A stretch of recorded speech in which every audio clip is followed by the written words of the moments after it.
A very important part to be able to make profound analysis of any given chart or any part of a chart to reflect completely the astrological symbolism is to make meaningful sentences.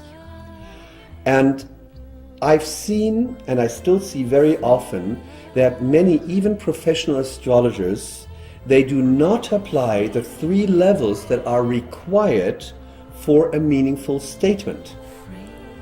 So therefore, I've developed a very simple technique that many traditional astrologers don't agree, but it works, and what works is always good. In traditional astrology or in common astrology, it is kind of like a habit to always look at the planet first and to say, oh, you got Venus there, and that means that and that. Well, there is of course truth to it, otherwise it would not work. But it is more or less superficial, right? Because as you've learned before, we have the ingredients level of the divine ingredients. We do have the planets that are the mediators. They are transmitting the energy, like Mrs. Merkel is visiting another country and they're thereby creating a synthesis.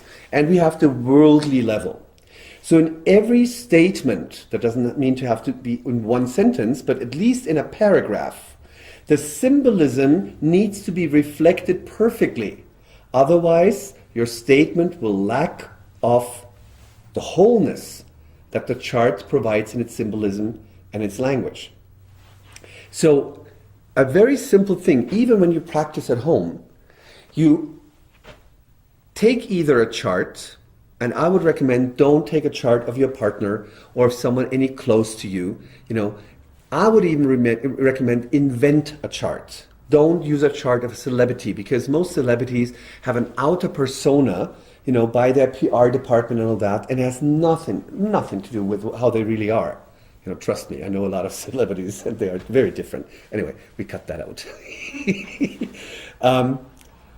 So the best thing is you just invent a chart. And you don't have to invent a whole chart, because there are certain areas where you can exercise or rehearsal your knowledge best. And so you just take a white piece of paper and let's say you just draw a 4th house cusp, like the lowest point in the sky, the Imam Köli. And let's say you're in office on lunch break and a colleague walks by and says, hey, can you tell me a number between 1 and 12? And the person says 7. Well, 7 is the 7th sign, Libra. So you draw Libra on the 4th house cusp. And then someone else is walking by and says, hey, give me a number between 1 and 12. And the person says 5. So now you put the ruler of the sign of Libra, which is found on the 4th house cusp, in the 5th house. Yeah? And you already have something where you can write a movie script about it. It's all in there. So now we just look at a certain symbolism. Having said that, what we do, and the best way for you to rehearsal is, because we seem to be in a duality, but we only seem to be. Duality is also reflected by question and answer. So you will, with a good question, the answer is inherent. So what I'm trying to say is start asking yourself questions. Do not sit in front of a horoscope and go like, what does it mean? What does it mean? Oh my God, I have to look it up. I don't know. What does it mean? That doesn't get you anywhere. It's just a complete waste of time. But if you ask one good question, for instance, how was the childhood? How was the mother? Or how does the person relate to his or her inner values? What are the needs of that person in regards of self-reliance, self-love, self-acceptance? What is the potential of the person? How was the father? What kind of people does the person look for in the hope of an intimate relationship? How is the person in an intimate relationship? What is his belief structure? How does the person love to travel? How does the person love to read? How does the person process information? What kind of groups does it prefer? What is its take, like his or her take, on spirituality? These were basically just little examples, wildly mixed, from the archetypes of the 12 living areas, the 12 houses. So you take any question. And one good question, as I said, is like, okay, how was the mother? Mother, we already learned. Mother has something to do with the moon.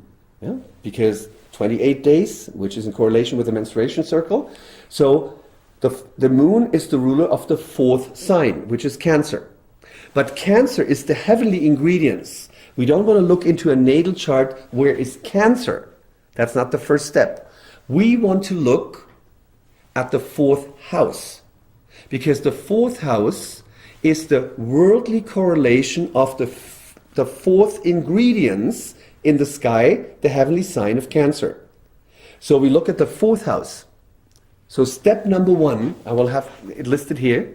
Step number one is basically, you have a question. And the question leads automatically to an archetypical or archetypal area, like mother. Now you have mother. Mother is Cancer, but Cancer is the fourth sign. And because it is the fourth sign, we want to now look in the individual chart at the fourth house cusp. Now we already know what house, what area we have to put our focus on. That's step number one. Free.